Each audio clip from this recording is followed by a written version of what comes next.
This is Jared with Zeitgeist, Maryland, and the soundtrack to the Revolution Project. I'm here tonight with the Browning, who just played up the road in White Marsh, Maryland. We got kicked out of the venue kind of early, so we're currently at some 50s, 1950 type diner. We're going to grab a bite to eat, but we want to talk to the guys tonight about the Browning, their lyrics, their music, and how they feel they fit into a social construct and the message that they're trying to deliver. So guys, thank you for joining me, first and foremost. Thank you. Thank you. I'll go around the table here. We've got Jonny, who does vocals. We've got Drew, who plays bass. We've got Cody, who's the new drummer. And we've got Collin, the guitarist. So I'll start with the first question. Do you see the Browning as a vehicle for delivering a social message? Definitely. Yeah. We feel it's our duty to do so because so many bands will try to have a message that could be negative for these young kids to hear, and so we're trying to deliver something that's can be empowering to these young kids that need that in their lives, and that just need someone to tell them they're good human beings and that they don't suck. And yeah, I mean, all of us have so much to say about things in our lives that have could bring us down or made us feel like crap, and so many other kids do too. So we should we're trying to help those kids in any way that we can because we're in the same boat. So I think that there's too many bands. There's too many bands in our genre that all they talk about is partying and chasing girls, and we want to do something different. We want to help empower kids.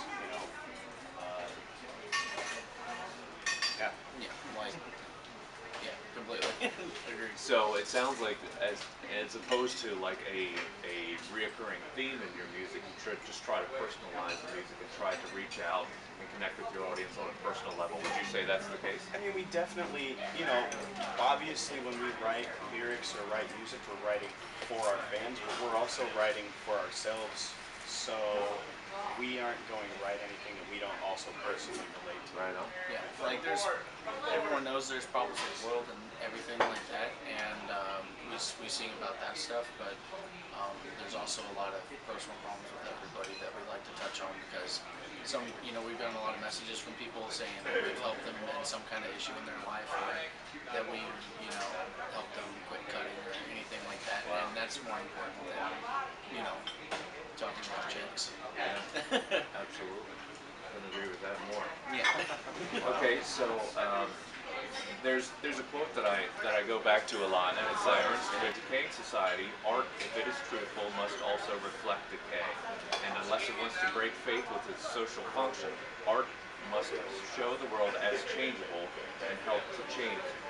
So one of the things that reached out to me in listening to the album by the Browning was that vibe where the world is changeable. Your self-worth doesn't need to be determined by outside factors. It can be something that you internalize, and that's why I reached out to you guys and thought maybe this would be a good conversation to have. Yeah. And I'm just wondering if you could talk about that a little bit. We have a song called Ashamed that kind of touches on how there's so much social pressure to fit in and just be, that cast of what the TV thinks you should look like or act like. And too many kids these days are brought down by that pressure, wanting to fit in, and those things shouldn't matter. What MTV says you should act like or look like shouldn't matter. You should just be your own human being, and do what makes you happy. And there's a song on the new album that we just recorded where like one of the main lyrics is it's I can't change anyone else, I can only change myself. And people try to look to outside perspectives of how can they change looking at someone else, but they should really just look at themselves and see what they need to change for their own lives. And and if you do look within yourself, you can always find something that's going to help in some way. So if everybody internalized their self-worth, what would that look like? if what you just talked about, if everybody said, I'm going to limit the external sources and the external pressure that society puts on me, how would the world be different? There'd be a lot less clicks. You know, there, yeah, way less judgment because People would be happier in general. yeah, Like Europe? Like the States are so judgmental, but if you go to Europe, like everything from like how you look to like music, just anything, you can be you and you're accepted by everybody. Yeah. it would be, and that's one of the issues with kids, young kids, or you know even people our age. It's whatever. Like everyone is always so judgmental towards anybody. We go through Walmart and I freaking people follow me thinking I'm stealing crap just because I have tattoos. And if everyone just worried about themselves and not, you know, if they just worry about making themselves better, not judging everyone else, then yeah, it'd just be a lot better place. Why do you think it's such a social motivation for people to fit into the norm and to be this mass movement where everybody's the same, everybody looks the same, talks the same, listens to the same music? What's behind that? In high school. High school? The educational system? The media, like just magazines, like any popular magazine that just like puts out the fashions, just stuff like that. I think part of it's just human nature, though, to just have a feeling of acceptance. Like, no one wants to feel outcast by anyone. I think it's just kind of a natural thing, but people just take it too far. Right. So it's kind of like a self-fulfilling prophecy where it happens in a cycle where you want to fit in for so long until you eventually become compressed by the mold, and then you inflict that on your children and the next generation. Yeah, and it's parents wanting their kids to be successful, and so the parents have it in their mind that if the kids do this, then it's bad, and so then the kids think that if they do that, it's bad, and so they should fit in with what the normal thing is. But So it goes. yeah, and then just cycles down. All right, so I want to back up a little bit and try to figure out. I know 3 of the 4 guys have seen the Zeitgeist films. I want to know which films you've seen and how they impacted your life. Well, I've seen all 3 films, like watched them multiple times. And for me, the first time I saw the first film, I think for the next 2 weeks, I just spent my time reading everything I possibly could and watching everything I possibly could. And I just went from being this really materialistic person in high school that tried to fit in with like all the groups and whatever, to just having a completely like different track of mind. Like I don't know, my mind just opened and I just wanted to know so much more about the world we live in and what it's really like, because I think so many people get this false sense of here's my little reality that I'm in, where I have my job, I have my favorite TV show, and I have this and I have that, and that's all there is. But there's just so much more going on that so many people don't know about. It's a shame because all the things that are wrong with this planet. I think if more people had the information, then you'd start seeing more change. I remember specifically the very first time I watched the first film. It was me and my friend. We just like saw like an ad for it or something on the internet. Turned it on, just like turned off all the lights in the basement, and like we were just like, crap, like, and we were just like freaking out. And like we watched it the next day, and it made me think. Like, I mean, everyone thinks about that. Like whenever you're a kid, you question stuff, and especially whenever you become a teenager, you're always questioning stuff, and that kind of like made me think more about certain things, and mainly religion, and that's the main one that it made me start thinking more about. So it made me start just thinking more for myself, and really opened it up to me. So yeah. Cody? I saw the first one. I've seen the third one for a little bit, but not long enough. What, the students right here? When I saw the first one, I was a junior in high school, and I was bored. Like, I didn't sleep for days, and I was just like, everything in my life was So we were talking a little bit earlier about how the films and the way they decouple materialism from the actual value in life is so important, and how that has maybe played into what you do as a band and your life on the road. Can you talk a little bit about that?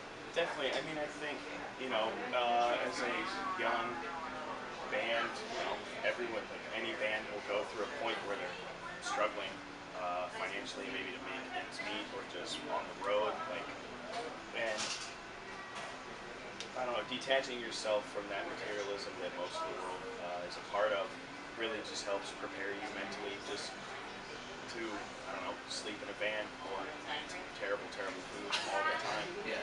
Like, I would prefer to not eat fast food. I would prefer to stay away from GMOs, but you gotta do what you gotta do. There comes a point with doing this where you realize how important money is and how important, like, the reason you're doing it is, and the reason you're doing it is way more important than the money, which is why, like, every penny we make typically goes back into it, because none of us are doing this for monetary gain or anything. We're doing this specifically to try to help people in some kind of way. I think another part of what makes that easier for us is being a band that does have some sort of a message that's more than just the usual, hey, we want to be rock stars, we're partying. Like, that makes it easier for us to be okay with not being necessarily well off. I mean, granted, we have it a lot better than a lot of people around the world, but yeah, just having that message kind of just helps us not really care because it means more to us. Sure. Building off of that, what advice would you give to somebody that's younger, that's looking to follow in the footsteps, that wants to be the next Browning? I mean, it's Don't. really it's advice you could give to anyone about anything in life, whether they want to be in a band touring, or if you want to get moved up in your job or whatever. If you want to be a banker. Yeah, like, you just have to really give it everything. If it's what you want to do in your life, you have to go for it. Yeah, I get asked all the time, man, how do I get where you are? First of all, you don't want to.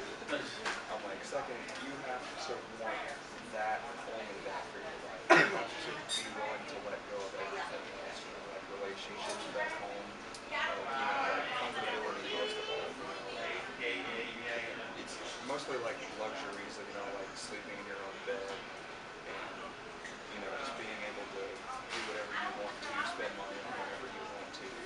Just like, you've got to sacrifice every aspect of your life. It's got to be like music or nothing.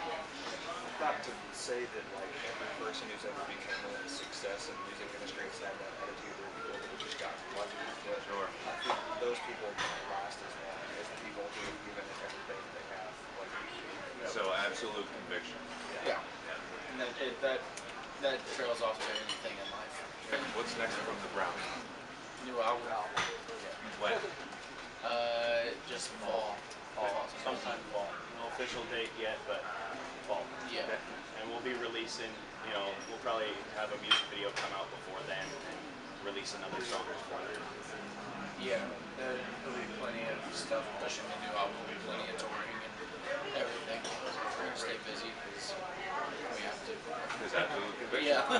Sure. This interview may be going out to people all around the world that are looking for social change, that are looking to influence the future in a positive way. Do you guys have a message for TZM? Keep on keeping on. Just keep doing what you're doing. If I weren't so busy touring constantly, I could be more a part of the movement. There might be, I don't know, we can talk. There might be a way that we can get involved and do something. Yeah. Change always starts small. Anything that has some kind of positive point is always something that we support. Well, I really want to thank you guys for taking the time to chat with me. It's been an awesome conversation. So, once again, Jarrett with the Zeitgeist Movement Maryland, with the Browning, with Jonny, Drew, Cody, and Collin, signing off. Peace. See ya.